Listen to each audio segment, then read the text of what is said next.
Hey, welcome back to Twin Cities Live at 4. The Twin Cities Pride Festival begins today. It is the second largest festival in Minnesota behind the Minnesota State Fair. Pride Month is marked with all sorts of celebrations. Wow, I did not know that. It's also a time to reflect on the history of the LGBTQ+ movement and the continued journey towards greater understanding, visibility, and equality. So if you're looking for a way to celebrate Pride from home, how about kicking back and watching a movie? Two of our faves are here, Paul and JC, to share 3 of their favorite Pride picks for today's movie trip. I like the t-shirt you got there, Paul. Thank you very much. Bought it at the Minnesota State Fair. Oh my God. Well, look at that connection. There's the connection. I love it. This is great. Okay, Yes. so 3 movies, representation, but I love that we're starting by going all the way back to 1970. Right. There is queer representation on screen going back to like 1920 and 1930. And what's really groundbreaking about The Boys in the Band from 1970 is that it takes place in 1968. It's about a group of gay men having a birthday party and how a night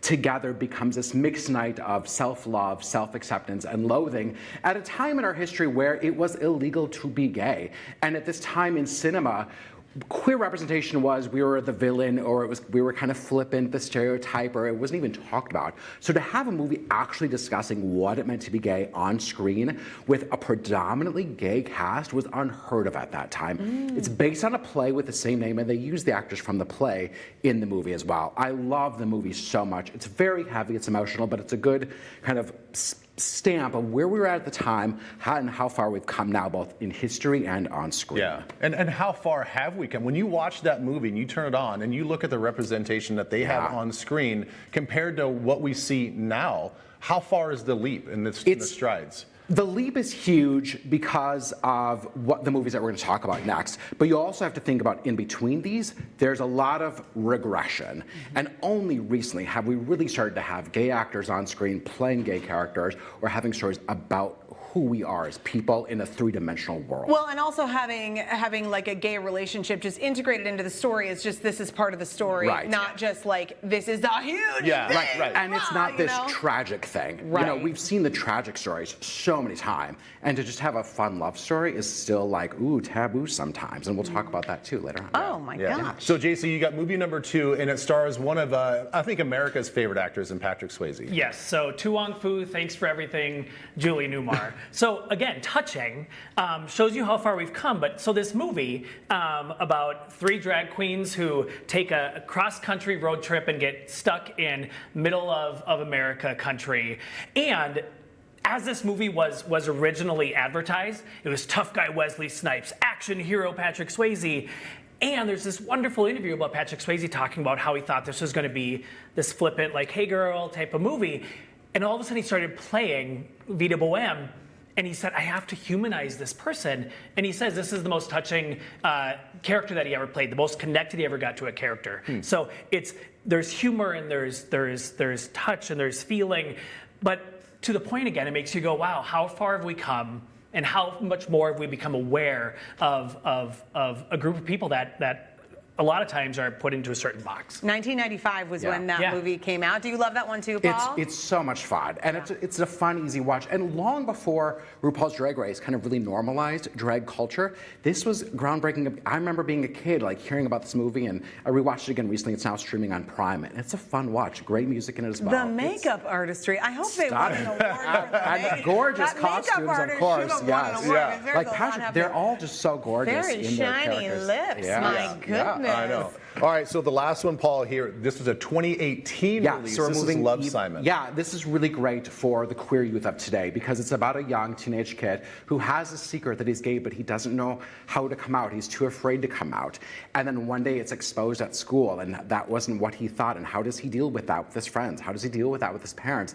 And this is such a great movie for parents out there that may be having that type of conversation with their kids, and it allows teens to feel seen on screen in a way that I didn't have growing up. When I was growing up, it was Jack on Dawson's Creek, and that was it. Yeah. You know, and I didn't know what that was when I was gay as a teen. Like, I didn't know I was until much later. So when kids can see that, it feels they can be seen and be like, oh, I'm just like everyone else out there. I can be myself. I just think about people in different generations and how, like, every generation, it seems like we make progress. And I think, you know, every time you feel, I say this so many times, but every time you feel like the world is like a dumpster fire, that everybody's pitted against each other, that there's like, you know, oh my gosh, what's going to happen in our country and all of this.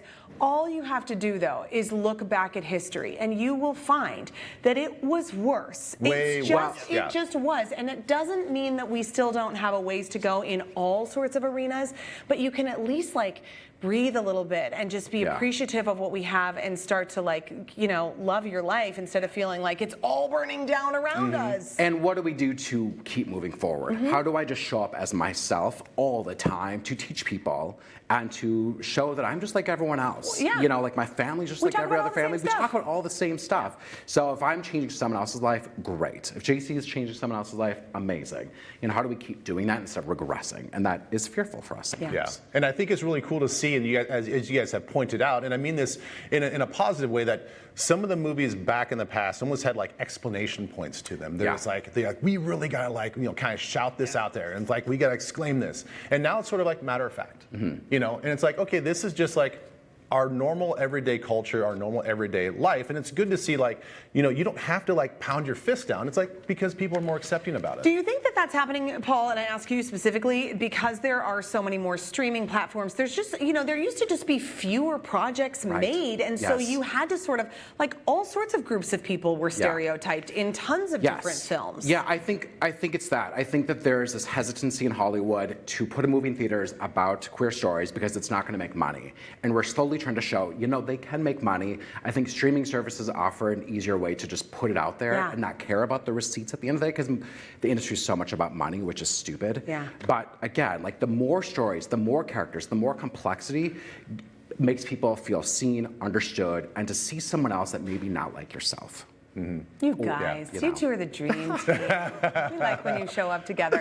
Okay, so connect with both Paul and JC on social media. They're always posting good stuff. We posted links to their pages on our website, twincitieslive.com. That's right. There you can also find 30 more LGBTQ plus movies that these two also recommend, from Brokeback Mountain to Some Like It Hot. There's so many more movies. Brokeback Mountain, my golly. That was a winner. Okay, Twin Cities Live's movie trip is presented by Muska Lighting. Now that the weather is warming up, it is fan season at Muska Lighting. You can visit one of their 2 Twin Cities locations to get 10% off fans. You know, I love those fandeliers. They make me very happy. That's through the end of June. Thanks to Muska Lighting for sponsoring TCL's movie trip. Our mudroom fixture from Muska Lighting is a total showstopper. We get compliments from everyone who walks through the door. Talk to the experts at Muska Lighting in Roseville and Eden Prairie for help finding the perfect light for you.